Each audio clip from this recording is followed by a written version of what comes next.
Imagine spending thousands of dollars of your hard-earned money to get a gorgeous Louis Vuitton bag, only to find out it is so scary to own, so high maintenance and fussy to use, that before you even get out of the house, you need an umbrella and a handbag coat just to protect your bag because everything's going to stain it.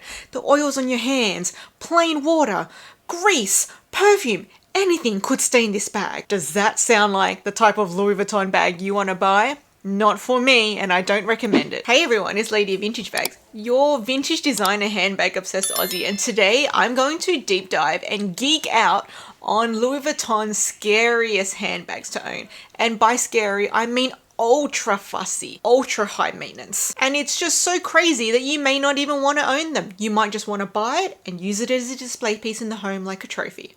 And which bags am I talking about? Well, today I'll be talking about 3 different types of collections from Louis Vuitton, some vintage and some current.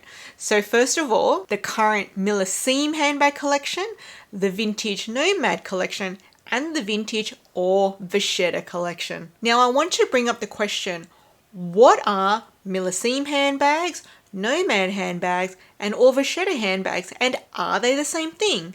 And if they're not the same thing, what are the differences? And after we talk about that, I'll be showing you some of the prices of these handbags, both brand new and on the pre-loved market, and we'll be looking at the conditions of the bags as well. Okay, so let's start off with a bit of history. So I found out that Louis Vuitton's Pure Nomade, I know I'm butchering that pronunciation. Let's just go with the way Google Translate says it. Cuir nomade. So this actually translates from French to English as nomadic leather. And this was originally created in 1860, so this is over 100 years old. So this is made from the finest cowhide leather, and it's known for a very supple and smooth surface. The leather has a very expensive manufacturing process, so it's only sold in limited editions and has a high price tag.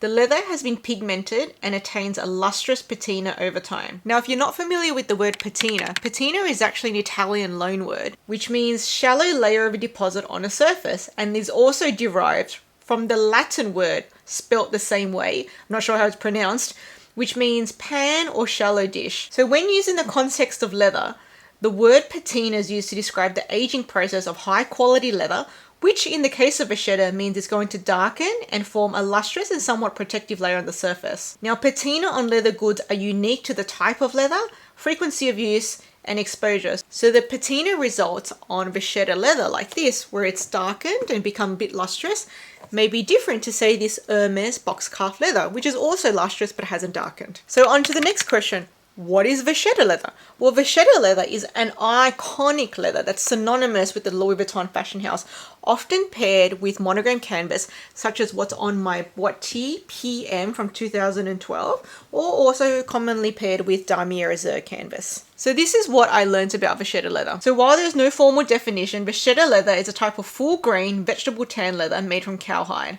It's particularly distinguished by its high fat content and natural, almost untreated finish, and this fat content creates a soft and buttery to touch finish. What I also learned is the word Vachetta is derived from the French word for cow, Vache. which is vache. I was like, oh my gosh, makes so much sense.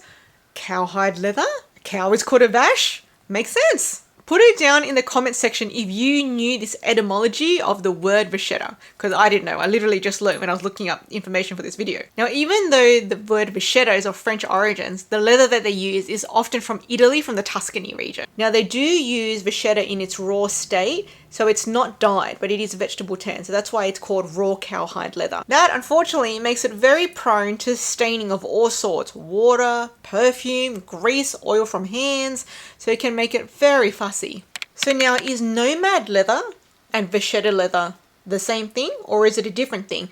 Now, there's not a whole bunch of information out there, but this is what I did find on the Purse Forum. In terms of grading, the same leather is used for both Vachetta leather and Nomade leather. Both are vegetal tan, and the tanning process is very slow, allowing for a very rich appearance. Vachetta is a nude leather, and it has no color added to it, which is why it tans. It has a glass roller applied over the surface to give it that glossy look.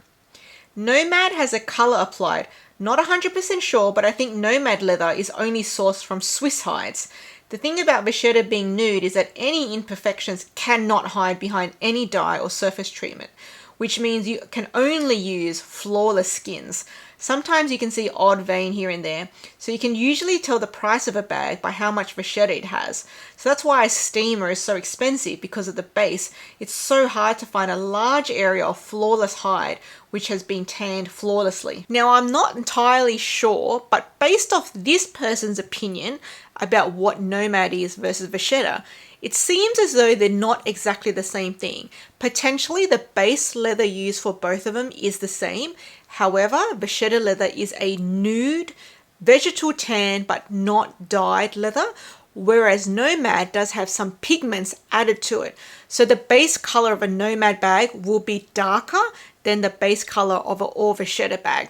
So I think that they possibly have a lot of things in common, but there is a difference in that one does have pigments to it. And maybe in the manufacturing process, something is done to Nomade to make it more soft and supple, because that's the feedback I've heard a lot, is that Nomade bags are very soft and supple. Now, what about the current Millesime bags?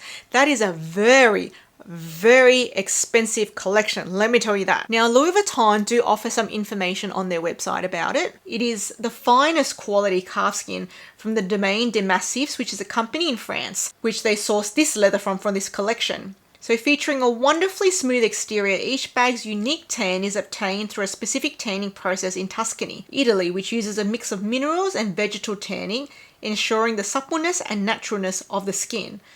The leather from the new Millesime leather collection remains natural, allowing the bags to develop a patina over time, where they are handled the most, bearing the marks of its owner's personal history. Now, I've watched a few unboxings and reviews of Millesime Speedies, which people have bought over the last year, and everyone has said that it is very similar to the Hermes Barenia leather, which is a heritage leather, which is also known to be brown and soft and supple and delicate and easily marked.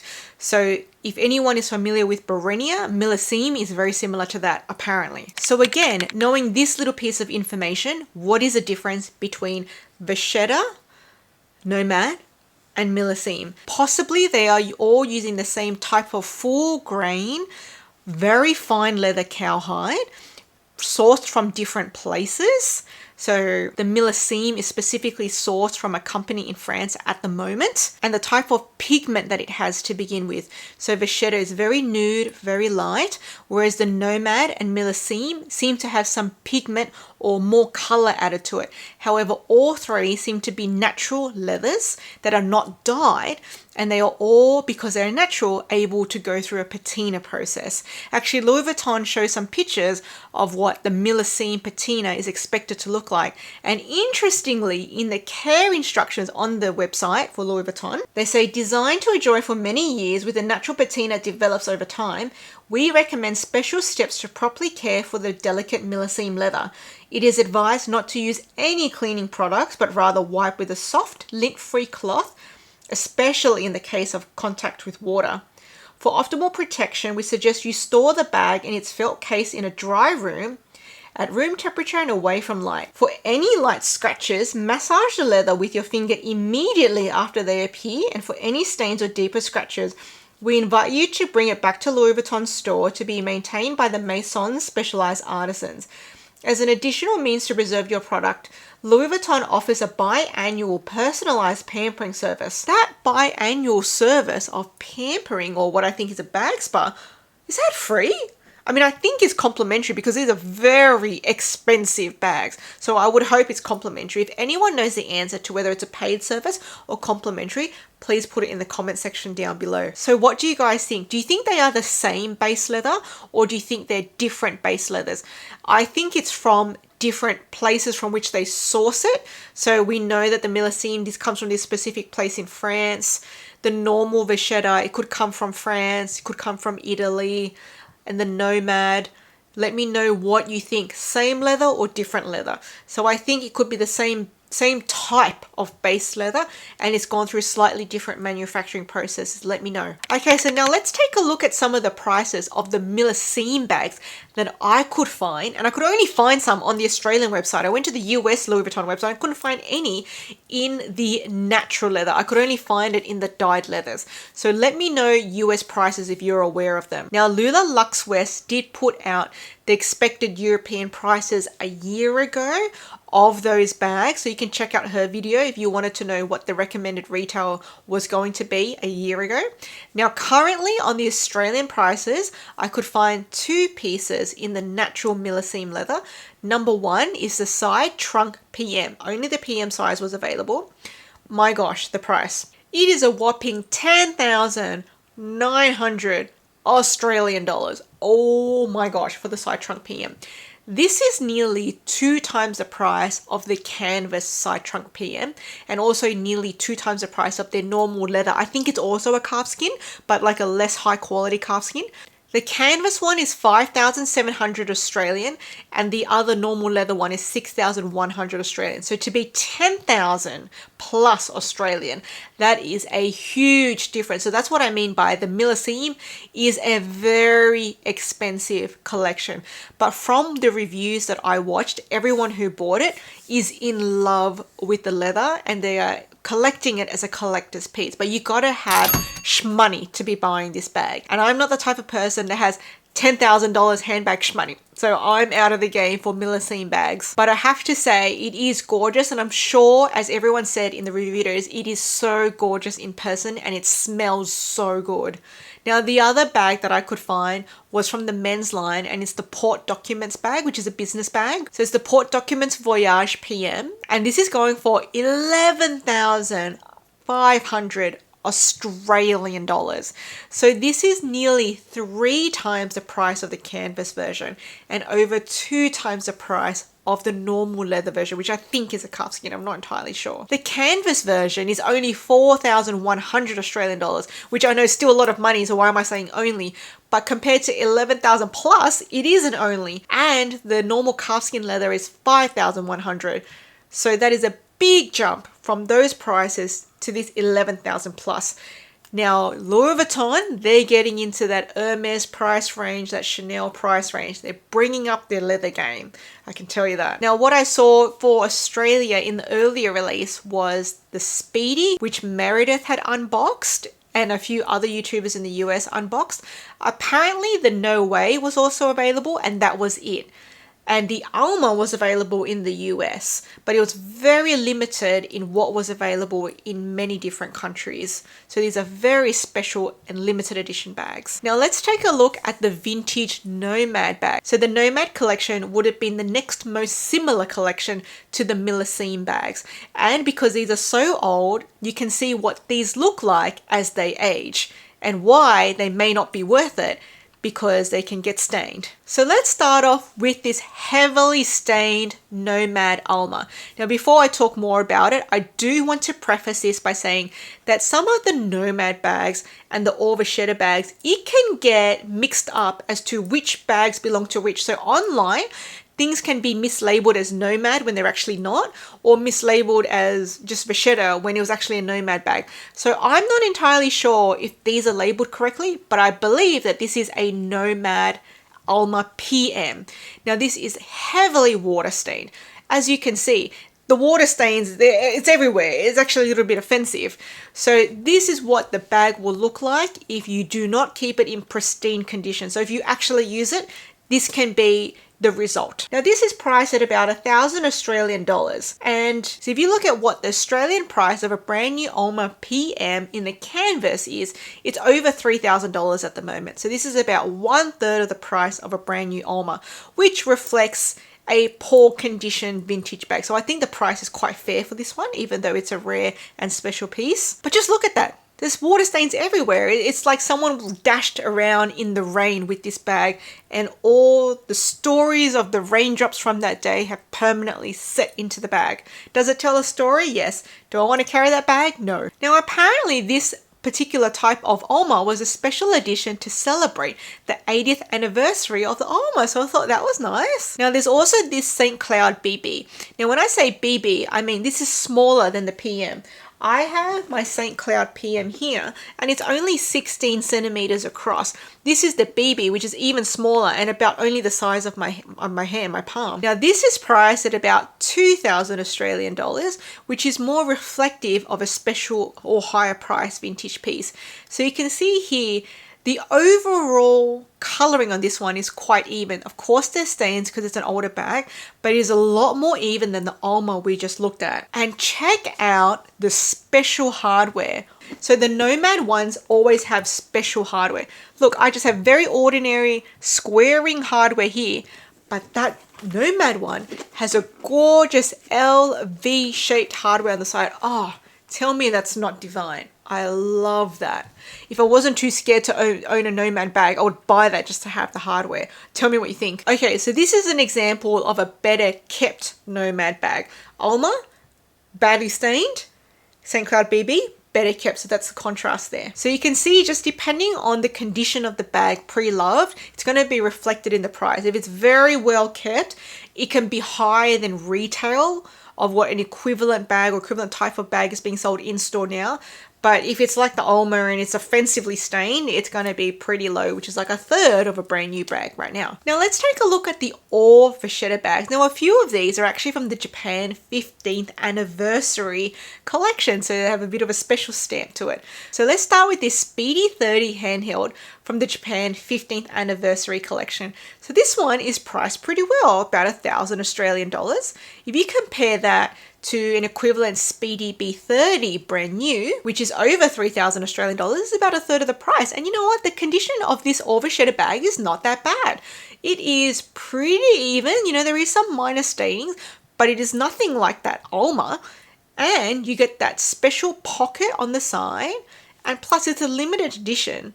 And the inside's not that badly stained. So I think this is very fairly priced. And you can see how light this bag is compared to Millesime and Nomad bags. So I do think that there is a difference between all three of them. Next up, this is a mini Noe, again from the Japan 15th anniversary edition.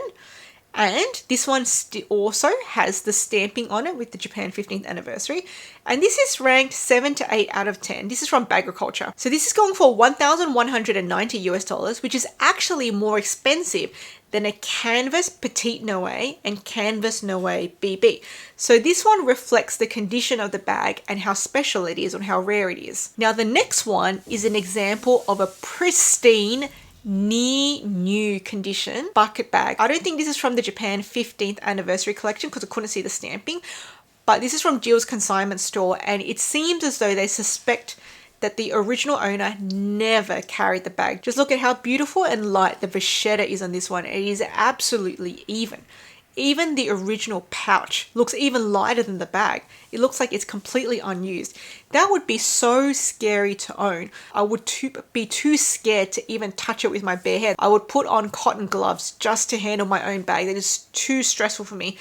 I would have to have an umbrella and a bag raincoat just to take it to the car, make sure my car's clean, and have a special bag to put it on my car seat before I would even plan on taking it out anywhere. It is just too much stress. Beautiful, but too much stress. Tell me what you think about this bag.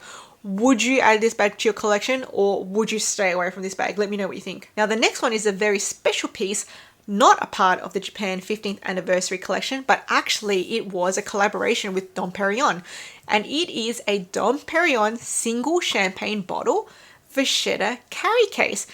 This is a very bougie piece. You could even use it as a very cute bucket bag, and this is going for over $4,000. So the rarity of the bag, the collaboration piece, and the condition of the bag is reflected in its price, because that's very expensive, $4,000. You could get a brand new bag for that price. And so that is reflected into what it is, how special it is, and the good condition of it. So tell me what you think. Would you buy any of these bags, whether it's the Millesime, the Nomad, or the LV Vachetta? Or do you think it is way too stressful and the bag can turn out too heavily stained? It's just too delicate to consider owning these bags. For me, the Millesime, outside the budget, outside the price range, not going to happen. The Nomade, it would have to be an even patina. The Vachetta or Vachetta bags, I think they're just too light for me as well.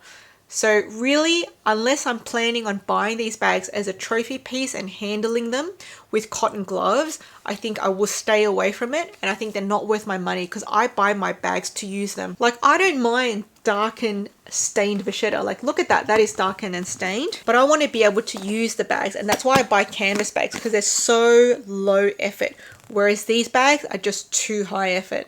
So let me know what you think. Do you agree or disagree? Now, if you guys haven't already seen, I show you how I experiment with DIY magnetic purse feet that don't cause any damage here. And if you haven't caught up with the latest designer handbag I've been collecting, I show you my whole new collection right here.